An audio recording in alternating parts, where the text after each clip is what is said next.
So greetings everyone and welcome to Voting Rights Then and Now, a program of the Atlanta University Center Robert W. Woodruff Library. My name is Clint Fluker and I serve as the Assistant Director of Engagement and Scholarship at the AUC Woodruff Library, and I'm joined today by our esteemed guest, Genny Castillo of the Blue Institute. Thank you Uh, so much for coming. Glad to be here. Thank you, Clint. Now, before we begin our conversation, I just wanted to point out that this program is part of a series of interviews with dynamic people from across the country on the subject of voting, and in particular, voting on Tuesday, November 3rd, in the 2020 United States presidential election. We at the AUC Woodruff Library want to encourage everyone to vote, but we also want to inform people about the history of voting rights in this country and host discussions about the specific reasons why it is important to vote, which is why it's so important.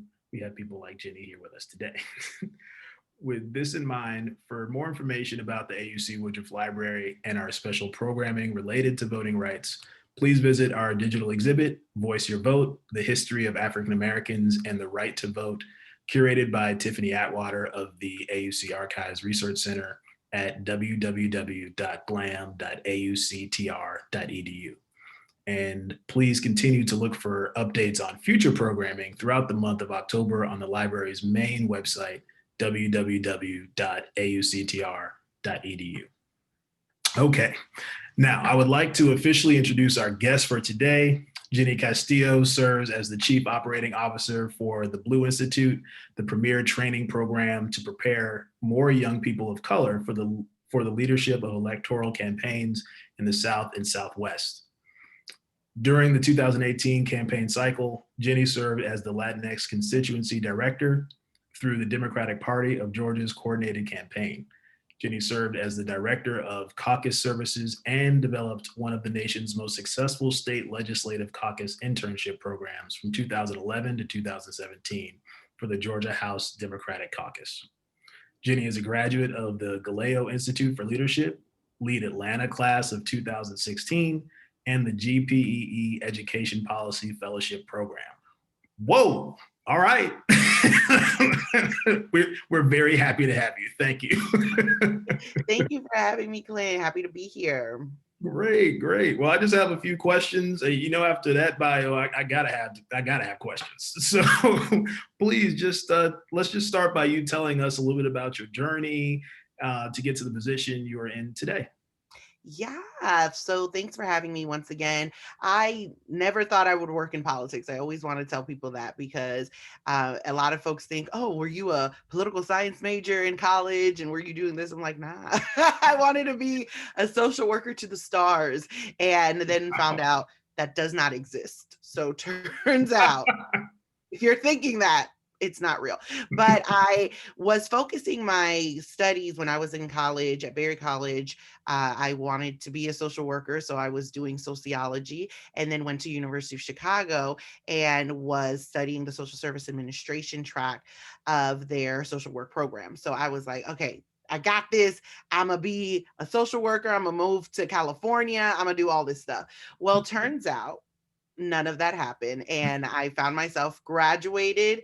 And technically, the day after you graduate from anything, you're unemployed. So I was unemployed and living in Chicago. And I was like, well, if I'm going to be unemployed, I might as well be warm. So I moved back to Georgia.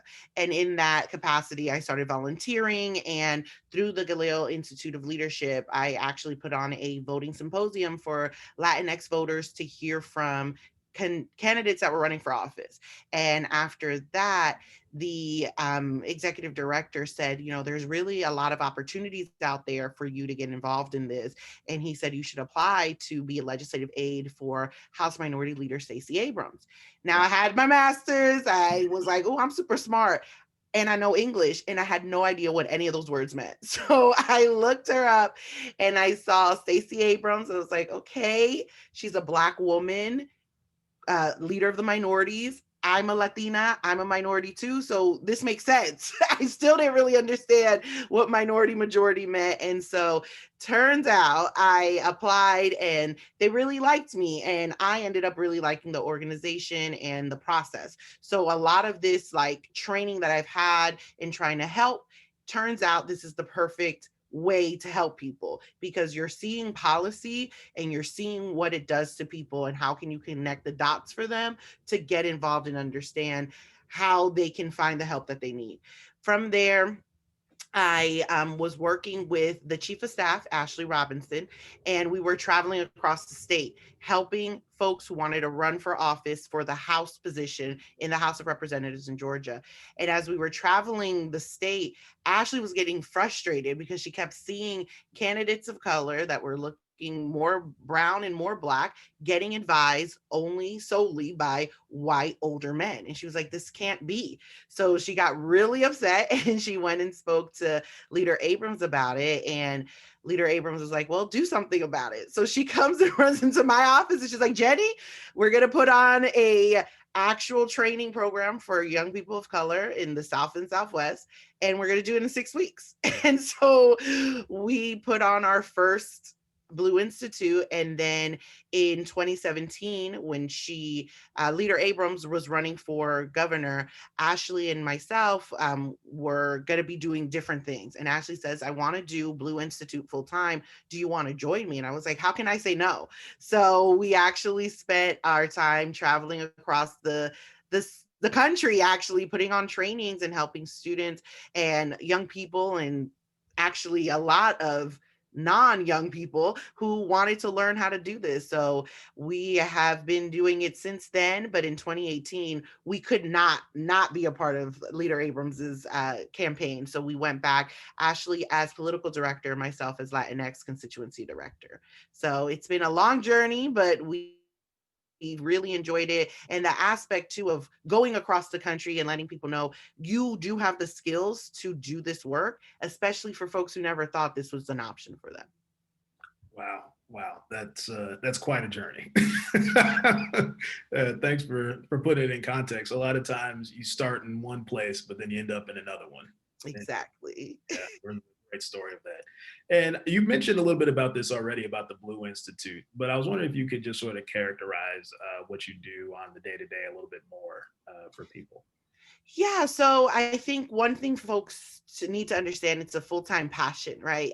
Because we are always doing a lot of things. You're never just doing one thing. And so when we're doing events and planning to go places, my role looks like doing that outreach, right? Where we're going to go, who we're going to talk to, and what kind of connections can we make. So I spend a lot of my time actually making cold calls, because I don't know nobody in Jackson, Mississippi. I don't know nobody there. I am originally from New York. I live in Atlanta now. So I just know my people. And so when we're trying to go through the South, it's a different experience because you can't just show up. So we make a lot of effort to make connections before we go and try to really find the folks who really need this. A lot of times we are invited to some of these places. Folks have found us and they are interested in learning more and want us to train maybe their group of friends or group of constituents that live there. But it spends a lot of time organizing what our look is going to be. So we have our application process, then we accept folks, and then from there we have to know where the location is, and then order lunch. People forget about the lunch ordering part. Like, that part is critical. And then on top of that, actually set up the training. So the trainings are on campaign management, on fundraising, on communication. So really having dynamic and interactive presentations, because we do two-day workshops. That's about 16 hours of intense conversation and intense training. And we want to make sure that people stay awake and stay active in it. So it is a lot of people to people connection is what I do. Yeah, I can tell you're a people person. I mean, we know that already. That comes without saying, especially over Zoom. Zoom is my favorite. See, the thing is, the trick, folks think that they have to be all monotone on Zoom. I'm like, you can put a little background and have a little fun with this, right? Oh man, that's true.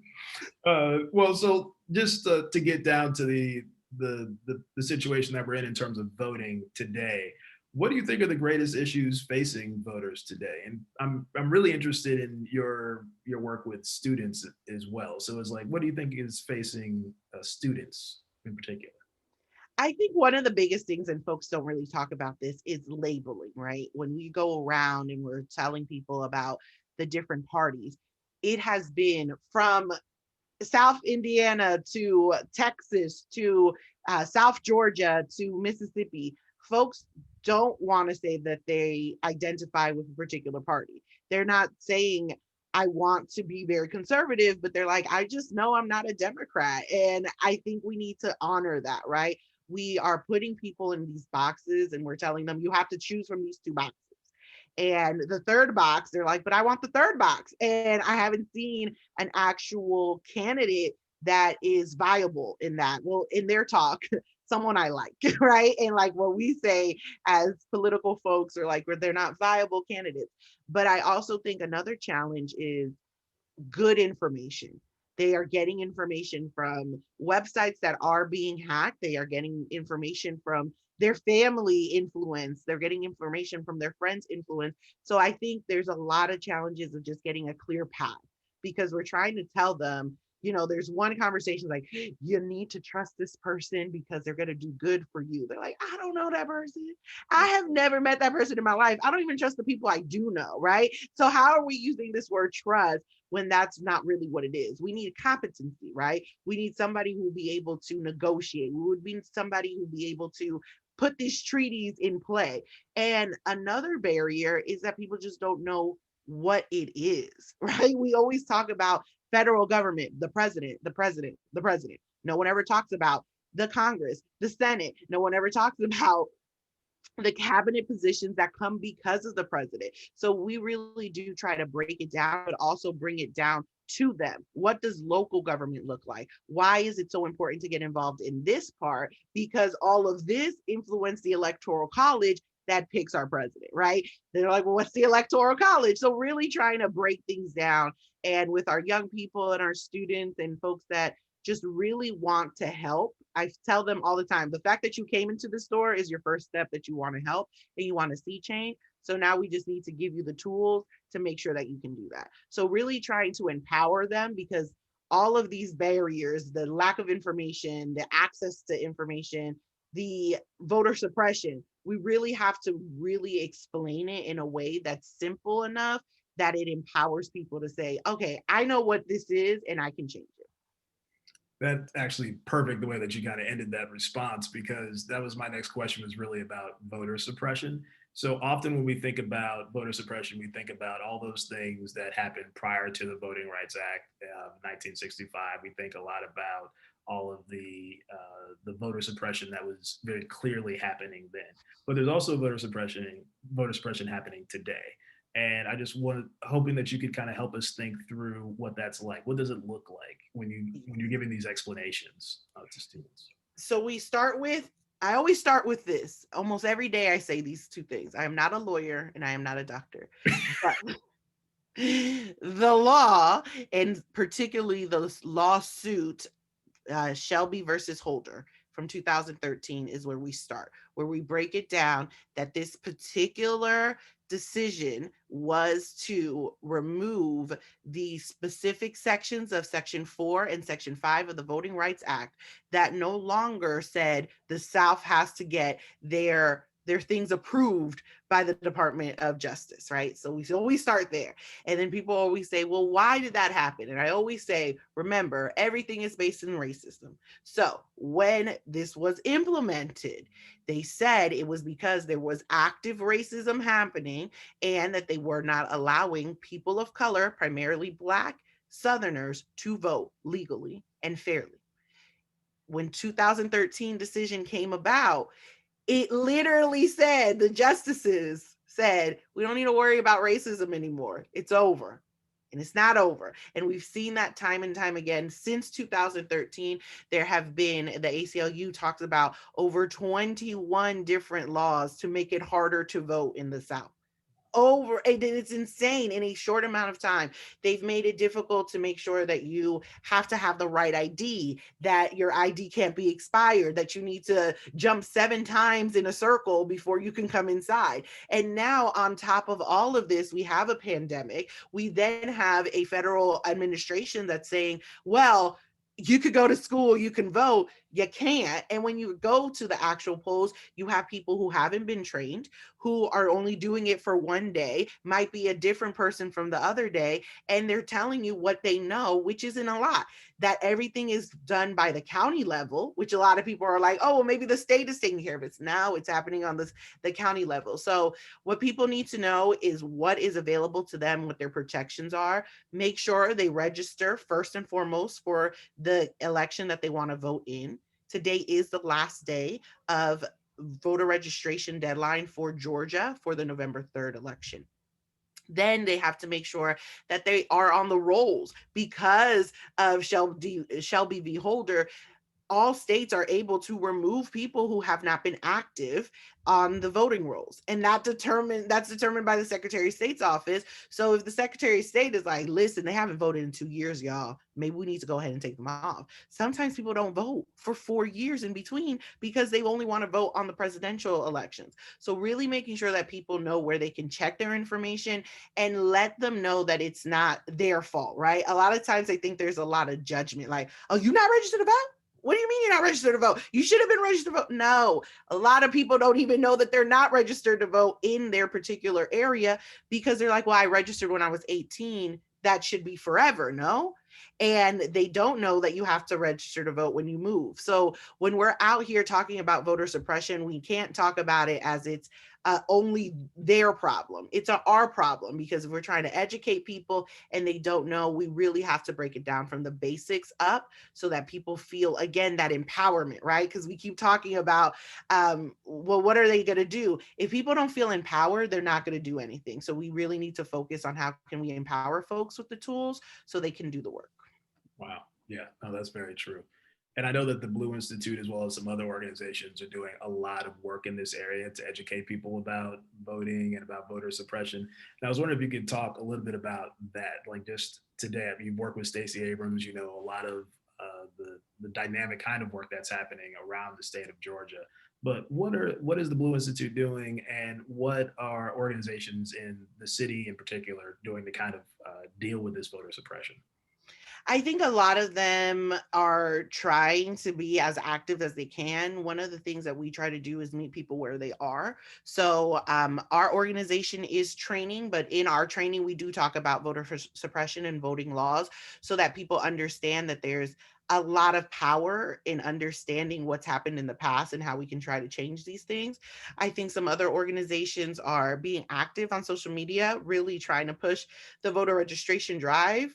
And one of the things that we've done is really encourage people to tell their friends and their family, have you voted, right? We always talk about, particularly myself, I always talk about Vicks Vapor Rub.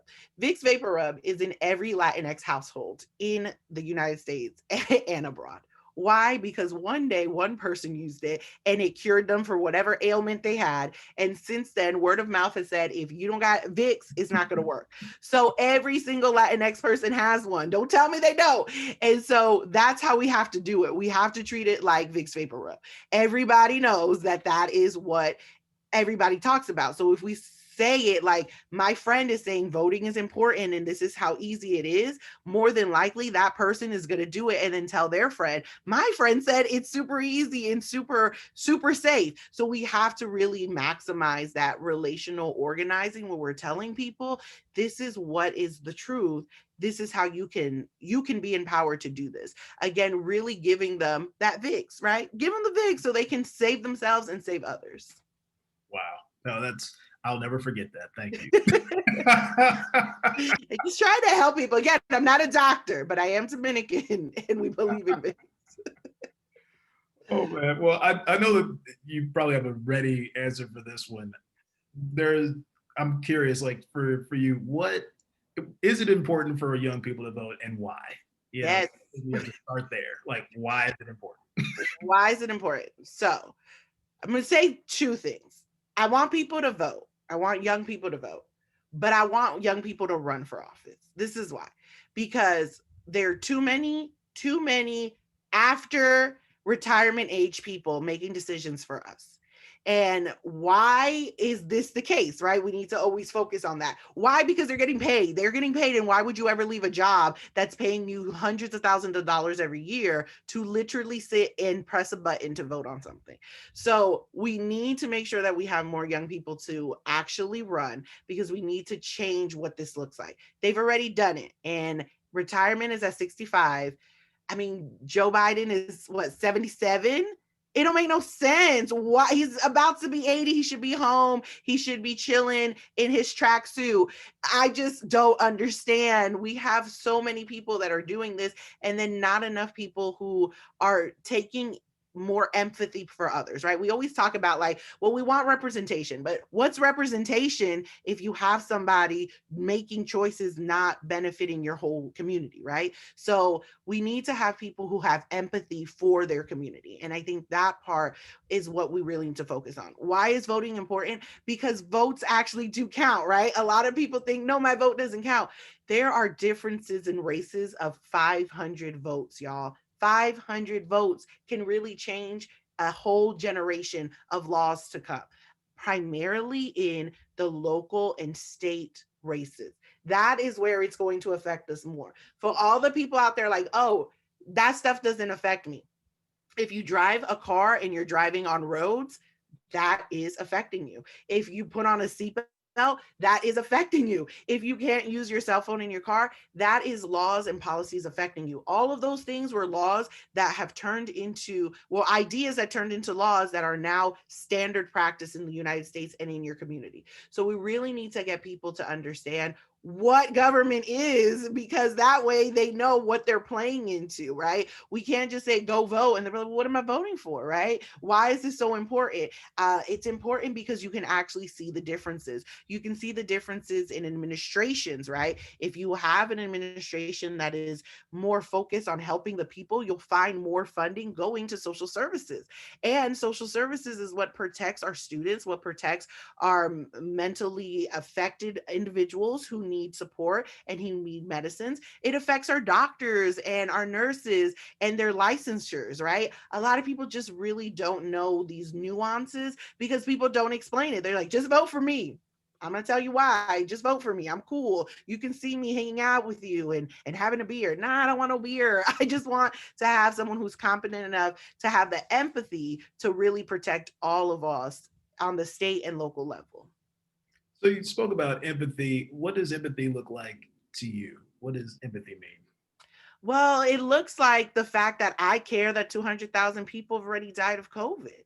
I don't even know those people. And I'm legitimately staying inside my house so that another 200,000 people don't die. That to me is empathy. You don't have to know them to actually care that their death was in vain, right? We should not have people that are making decisions for a community saying that, oh, that one story I heard about the one woman who may have been on welfare and then had two other jobs. I'm like, did she really have those two other jobs, or was she doing like selling tamales to make sure that her family was able to thrive, right? Like, I think a lot of people have this vision that we have to think that we're better than others, and it's not thinking that we're better than others. We have to think that we are better as a society when all of us aren't hungry, when all of us have a safe place to stay, where all of us are able to say, I don't feel my best right now, and I can go to a doctor and they can give me the medicine or the treatment that I need.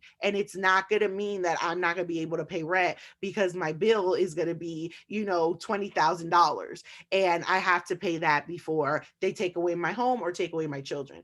I don't know if this is my social worker hat or this is my Catholic hat or what have you, but I just think that people need to care about more people than they do right now. Everything is very selfish, right? Even the idea of wearing a mask, people are like, I can't wear a mask because I can't breathe. But your mask helps other people not get sick. So why wouldn't we want to do that? So I think it's really an idea of people wanting to say, it's not about me, it's about we. That's what empathy is to me. I feel like I can talk to you all day. I can't lie. I'm going to end it with two more questions, Okay. but I feel like we can keep going with this. But I'm interested in your thoughts on what individuals can do to create a better civic society.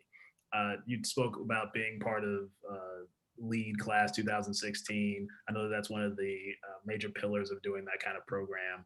Please talk to me about that. Yeah. Yeah, I think there's two avenues people take, the passive way and the active way.